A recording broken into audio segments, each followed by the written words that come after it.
It was exactly 8 o'clock on a Monday morning. For most people, the day was starting, but for Alex, it was far too early. A tired hand reached out from under a mountain of blankets, desperately fumbling to find the snooze button and silence the noise. Suddenly, the door swung open. Mom marched in with a determined look, ready to start the day's routine despite Alex's protests. With a swift motion, she pulled back the heavy curtains. Bright golden morning sunlight flooded the room, making Alex groan and shield his eyes. Alex peeked out, his brown hair a messy bird's nest. "I can't get up, Mom," he complained. "I have terrible jet lag." Mom didn't look convinced. "Jet lag? We got home from vacation 3 days ago, Alex. Nice try, but chores are waiting downstairs." Downstairs, the house was a hive of activity.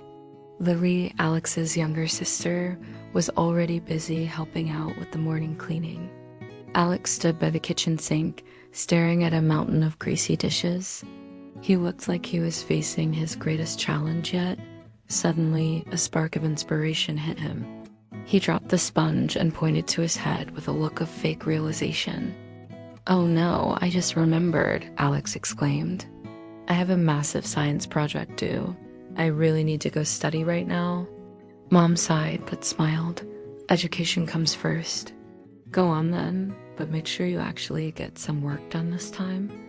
Lily stomped her foot. "That's not fair.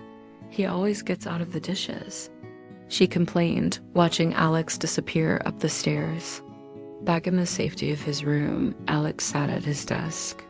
He opened a book, but his mind was definitely not on science.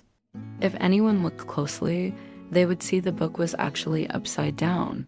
Alex was doing a great job of pretending to study. Lily appeared at the door, catching him in the act. She leaned against the frame with a knowing smirk on her face. A moment later, Mom entered carrying a plate of cookies. She stopped when she saw Alex's suspicious behavior and the upside-down book. Her eyes drifted to a pile of dirty clothes on the floor.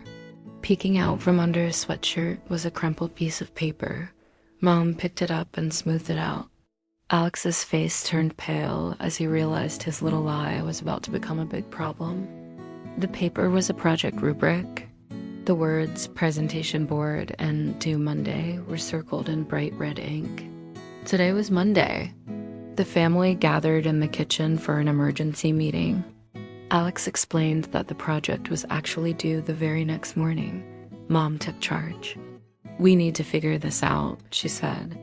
"We'll need a board, markers, and every photo from our trip." Dad rushed to the home office to print the photos.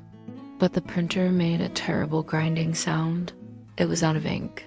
With no other choice, the entire family piled into the car. It was late, and they had to find a store that was still open. Inside the brightly lit store, they moved like a team. They grabbed the biggest foam board they could find and several ink cartridges. On the way home, disaster struck again. Blue and red lights flashed in the rearview mirror. Dad pulled over, his heart sinking. A police officer approached the window. Dad was speeding in his rush to get back, and now he was getting a very expensive ticket. Finally back home, the dining table became a workshop.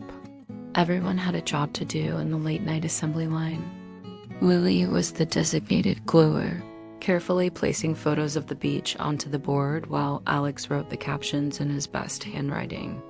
By the time they were finished, the board looked incredible. It was covered in vibrant photos of tropical fish and beautiful sunsets. The clock on the wall now showed 1:30 a.m. Alex and Lily were exhausted, but they shared a proud, sleepy smile. Alex headed to bed, hugging his project tightly. Mom gave him a final look. "Remember, Alex, no fake jet lag tomorrow." Alex laughed and agreed. He had learned his lesson. Thanks for watching. Subscribe for more fun English learning stories.